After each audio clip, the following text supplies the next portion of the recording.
And as I was telling another gathering, these borders, and I also mentioned to my brother, these borders that you create silos for yourselves amongst, you must always remember, are not your creation.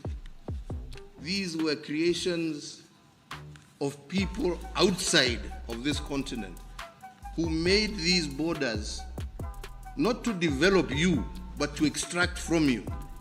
Now that you want to develop yourself, we must start looking at these borders, and we must start removing the barriers that we have put, that have defined us in the past, and now hinder us from being the giant that we should be. So guys, that's former president of Kenya, President Kenyatta, and he was talking about a borderless Africa from since in his time. And even before that, other presidents before him was saying the same thing. We need to have a borderless Africa for us to recognize our greatness and become this giant that we are. But before I continue, let's listen to what the present president of Kenya is saying, which is President Ruto. Boom. We must not give credibility or credence to the artificial boundaries that exist in our region, a product of a conference in Berlin that had nothing to do with us, that partitioned our continent and allocated us boundaries that have since become roadblocks and impediments and barriers to the movement of people, the movement of goods, and it is our responsibility in this century to tear down the barriers, to convert the boundaries into bridges, to change the roadblocks into stepping stones so that goods, services, ideas, people can move and we can benefit from the myriad of good ideas in different parts of our... So guys, right there, that's President Ruto. He's echoing the same sentiment that President Kenyatta said a couple of years back. And what they're both saying is Africa needs to get rid of the borders and start to work together as one. Which is true because of the Berlin Accord, the Berlin Conference, which was in 1884, when the powers to be come together and divide up Africa and share it among themselves, which is resources in general. All resources. I'm not going to specify any specific resources, but all resources in general. So what these two presidents are saying, and other presidents as well, because you have other African presidents that's currently leading towards border-free, easy travel and visa-less travel between African countries. Like Namibia and Zambia just signed a bilateral deal that states that the citizens can travel within each other with just an ID. No visa necessary, no passport is necessary, and no fees to pay anything to cross. So that's that's one country that's doing that. You have others, but this is a major one. And you have more and more African countries now trading within each other, signing bilateral deals with South Africa, Ghana, Nigeria, Nairobi, Angola, and these countries who have resources are actually signing deals and cooperating with each other right now, currently. And this is where the West is fighting against to make sure Africa don't come to this realization that if they trade with each other, work with each other, and they become more powerful and they have major economical growth because they don't have to import unnecessary stuff that the continent actually have, which is other countries have, like gas, oil, agricultural products, and stuff like that. And we have some of the most brilliant labor force out there. We have chemical engineers, we have a lot of inventors on the continent that's inventing new products constantly, which is whether it's either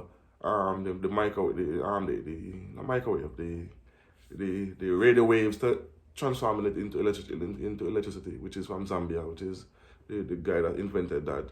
You have the chemical engineer from Nigeria that's transforming dirty water to clean drinkable water. Then you have the guy that's doing the helmet for for people who is paralyzed, who can move their hands or feet can use the thing to move the wheelchair and drive themselves and stuff like that. So we have major developments going on on the continent. We don't have a developing problem. We have a resources problem where the West is stealing our resources. Not only that, they are trying to take all our best minds and take them to where, like Germany, America, so they are telling nurses, doctors, and engineers to come to these countries where you can have better salary and better living. That's basically what they are promising African elites, brilliance, or engineers and all and stuff like that. But what the African continent must come to realize that we cannot lose these people. We need to give them, if we have to give them homes and certain amenities to keep them there, that's what we're gonna have to do. So the continent is great, and we just need to realize that and wake up, as former President Kenyatta said, to realize we are giants. And as President Ruto said, borders it's put there to block us and to demoralize, to make Africans infight against each other. But that is no longer applicable, because we are realizing that borders is a hindrance. Instead, we need to have bridges and to have intertrade, as we already have, but we need to have way more. And we need to have more presidents talking like Ruto and President Ruto and other presidents on the continent, especially the Namibia president, Zambian president, Tanzanian president, Angola president, Nairobi president. They are all trying to do intertrades especially with wheat. And with wheat is a big deal, because for flour, for bread, and rice, and all these oils, we produce some of the best oils and that's exported from coffee.